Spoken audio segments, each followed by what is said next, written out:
Bharatiya Janata party के साथ है और इस क्षेत्र की जनता इसको बेहतर जानती है। भारतीय जनता पार्टी के वर्तमान जो बिना काम के सांसद हैं, उनसे सीधा मुकाबला अर्पणा हंस का है और अर्पणा हंस उनको इस बार निश्चित पार्टियों को तुक्का पानी बंद करना है। राष्ट्रीय पार्टियों को यहाँ से भगाना है। क्षेत्रीय पार्टी झारखंड पार्टी को अपना मत देंगे ही देंगे।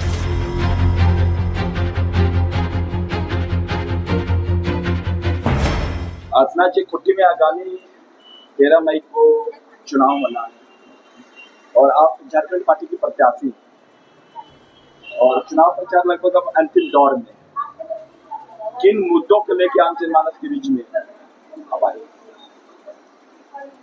देखिए, सबसे पहले तो मैं ये कहना चाहूंगी कि यहाँ की यहाँ खूंटी संसदीय क्षेत्र में समस्याओं का अंबार है, जिनको अगर उंगलियों पर गिना जाए या हथेलियों पे गिना जाए, यह संभव नहीं है।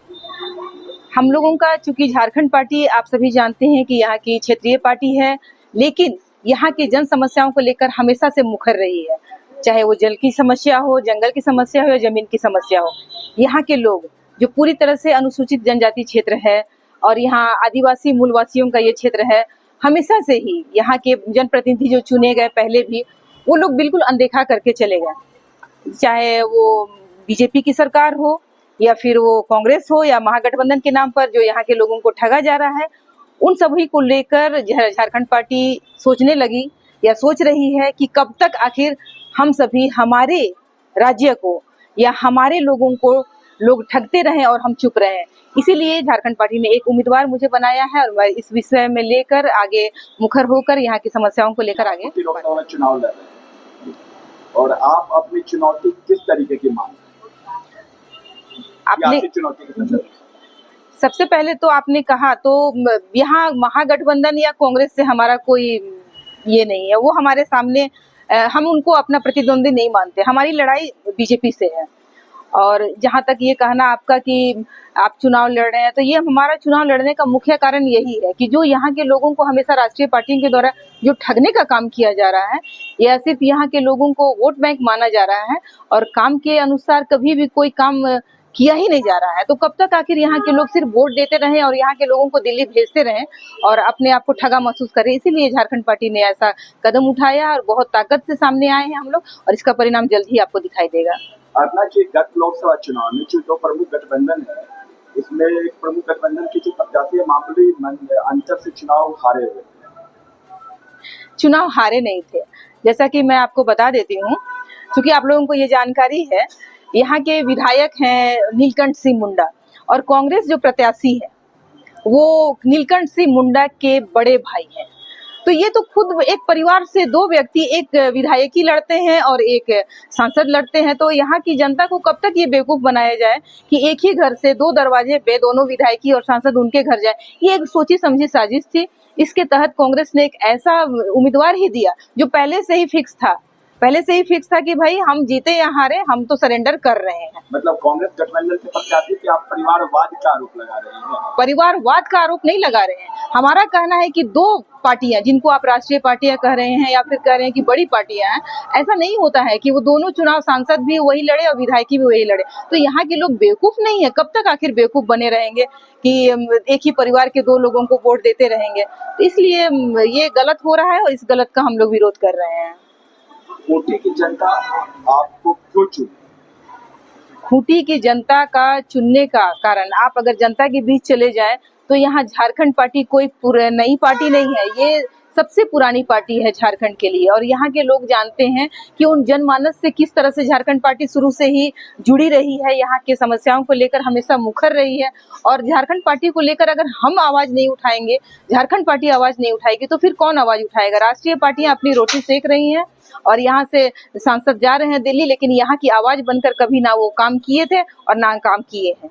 मतलब आप ये कहना चाह रहे हैं कि निवर्तमान सांसद जन आकांक्षाओं पे खड़े नहीं उतरे? बिल्कुल बिल्कुल सही बात है। आप जैसे जान रहे हैं कि ये हमारे अर्जुन मुंडा जी जो अभी बीजेपी के सांसद रह चुके हैं, अभी फिलहाल तो वो चुनाव लड़ रहे हैं, तो वो केंद्रीय मंत्री भी रह चुके थे और आदिवासी कल्याण मंत्री भी थे। तो आप सोचिए कि जब ये आदिवासी बहुल क्षेत्र है, वहाँ यहाँ के आदिवासियों के लिए उन्होंने क्या किया? शिक्षा के क्षेत्र में, व्यापार के क्षेत्र में या रोजगार के संबंध में किसी भी कार्य को नहीं किया। कृषि मंत्री होते हुए भी कभी उन्होंने एक कृषक का दर्द महसूस नहीं किया। आप यहाँ देख लीजिएगा 60% यहाँ सूखा है इलाका है, लेकिन अगर कृषि मंत्री होते हुए भी अगर उन्होंने किसानों के लिए जल का प्रबंध नहीं करवाया, कृषि की व्यवस्था नहीं करवाई, सिंचाई की व्यवस्था नहीं करवाई, तो फिर उनके कृषि मंत्री होने का क्या मतलब है। और रही बात आदिवासी कल्याण मंत्रालय उनके पास था, तो आप कह सकते हैं कि आदिवासियों के लिए अगर वो चाहते तो स्कूल तो यहाँ ऑलरेडी पहले से है, तो उन एक भी स्कूल आदिवासियों के कल्याण के लिए नहीं बनाया। यहाँ तक कि यहाँ के बच्चे पढ़ते भी हैं तो आगे जाकर उनके पास में टेक्निकल हैंड्स नहीं हो पाता है, क्योंकि ये खूंटी संसदीय क्षेत्र में ना मेडिकल के लिए ना इंजीनियरिंग के लिए इवन एक पॉलिटेक्निक कॉलेज तक उन्होंने नहीं बनाया। तो आप किस तरह से कहते हैं कि एक सांसद लगातार काम किए, जबकि इनका ये 5 साल पहले हो चुका था और ये तीसरी लड़ाई वो लड़ रहे हैं। तो यही है। देखिए, निश्चित तौर पर राष्ट्रीय पार्टी इसके जिम्मेवार हैं, भारतीय जनता पार्टी के निकम्मे लोग इसके जिम्मेवार हैं, वर्तमान सरकार का भ्रष्टाचार इसके जिम्मेवार है, लूट खसोट में रहने वाले ये लोग इसके जिम्मेवार हैं। केंद्रीय मंत्री अर्जुन मुंडा जी निकम्मे हैं, तभी तो ये पूरे लोकसभा क्षेत्र में इतनी बड़ी बड़ी उनके पास पद रहे हैं, मुख्यमंत्री रहे हैं, आदिवासी कल्याण मंत्री रहे हैं, कृषि मंत्री रहे हैं, लेकिन आज खूंटी में एक भी ऐसा उंगली उठाकर बात नहीं बता सकते हैं, काम नहीं बता सकते हैं जिसके आधार पर उनको वोट देना चाहिए। जनता ने मन बना लिया है कि इस बार राष्ट्रीय पार्टियों का हुक्का पानी बंद होगा। वर्तमान सरकार में अभी कांग्रेस के उम्मीदवार हैं, यहाँ झारखंड मुक्ति मोर्चा और कांग्रेस का भ्रष्टाचार आज एक एक आदमी के मन में है। वर्तमान समय में मोबाइल और सोशल मीडिया का युग है। अभी आपने तुरंत देखा है कि वर्तमान ग्रामीण विकास मंत्री के घर के नौकर के यहाँ से करोड़ों रुपया मिलता है, तो उनके मालिक के यहाँ कितना पैसा होगा, किसका, जनता का, ये किनका पैसा है। ये जनता का गाढ़ी कमाई का लूटा हुआ पैसा है, इसलिए जनता इसको निश्चित तौर पर देख रही है। झारखंड की जनता, खूंटी लोकसभा क्षेत्र की जनता इन लोगों को सबक सिखाएगी। अशोक जी, खूंटी लोकसभा क्षेत्र में 2 बड़े गठबंधन के प्रत्याशी आपके समक्ष, और आप इस चुनौती को किस तरह से देखते हैं? देखिए, ये झारखंड पार्टी का क्षेत्र है। खूंटी लोकसभा क्षेत्र 1952 से लेके आज तक ये झारखंड पार्टी का क्षेत्र है। एक एक गांव में झारखंड पार्टी के लोग रहते हैं। आप जानते नहीं है, ये दोनों राष्ट्रीय पार्टियां हमेशा हमसे हारी हैं। 2014 में हम दूसरे पोजीशन में रहे हैं, 2019 में 2009 में हम लोग दूसरे पोजीशन में रहे हैं। 2019 का चुनाव हमने नहीं लड़ा है। जब जब हम चुनाव लड़े हैं, कांग्रेस तीसरे पोजीशन पार्टी के साथ है, और इस क्षेत्र की जनता इसको बेहतर जानती है। भारतीय जनता पार्टी के वर्तमान जो बिना काम के सांसद हैं, उनसे सीधा मुकाबला अर्पणा हंस का है, और अर्पणा हंस उनको इस बार निश्चित रूप से हरा रही है। अशोक जी, खूंटी में आप जीत के प्रति कितना प्रतिशत आश्वस्त हैं? देखिए, जनता जीत रही है। आप क्षेत्र में घूमने चले जाइए, गांव के गांव लोग जानते हैं कि हमें राष्ट्रीय पार्टियों को हुक्का पानी बंद करना है, राष्ट्रीय पार्टियों को यहाँ से भगाना है। बिना काम का जनप्रतिनिधि बेकार है। आप सभी लोग इसको बेहतर जानते हैं कि यहाँ के जनप्रतिनिधि आपके सेवक हैं। यहाँ के जनप्रतिनिधि को जनता अपना सेवक बनाती है, और अगर सेवक ही निकम्मा हो जाए तो काम हो सकता है। इसलिए लोग मन बना चुके हैं कि इस बार क्षेत्रीय पार्टी झारखंड पार्टी को अपना मत देंगे ही देंगे। अशोक जी, आपकी प्रत्याशी जीत जाते हैं खूंटी संसदीय क्षेत्र से, तो क्या कुछ प्राथमिकताएं होंगी? देखिए, हम लोगों ने अपने घोषणा पत्र में इसको बहुत बेहतर तरीके से रखा है। जल, जंगल, जमीन की सुरक्षा झारखंड पार्टी की पहली प्राथमिकता है।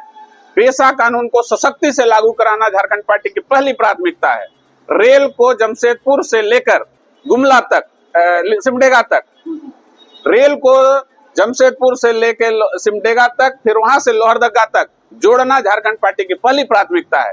इस क्षेत्र को एजुकेशन हब बनाना झारखंड पार्टी की पहली प्राथमिकता है। तो निश्चित तौर पर हमारा सोच यहाँ के विकास के साथ साथ यहाँ का स्वशासन व्यवस्था को मजबूत करना, यहाँ का पेशा एक्ट को मजबूत करना, ये सारी झारखंड पार्टी की सोच है।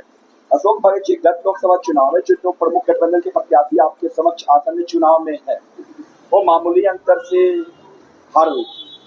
हार और नहीं हुई थी, ये फ्रेंडली फाइट था। कोई जीते, जितना भाजपा को ही है। आज भी वही इन्होंने सोच रखा है, कोई भी जीते, जीत भाजपा की होनी है, चाहे वो कांग्रेस के लोग को वोट दे या भाजपा के वोट दे।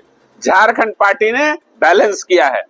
भारतीय जनता पार्टी को हराने के लिए झारखंड पार्टी ने एक मजबूत स्तंभ खड़ा किया है, और हर बार जब चुनाव झारखंड पार्टी लड़ी है, कांग्रेस पार्टी तीसरे पोजीशन में रही है।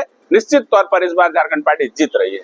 जनता को कैसे आश्वस्त करेंगे, क्योंकि 2 प्रमुख गठबंधन के जो प्रत्याशी हैं उनकी पार्टी हो, जिस राजनीतिक दल को से प्रतिनिधित्व करते हैं, उन्होंने भी जगह जगह जमीन की बात करती है। आप उनसे अपने तुलनात्मक अगर अध्ययन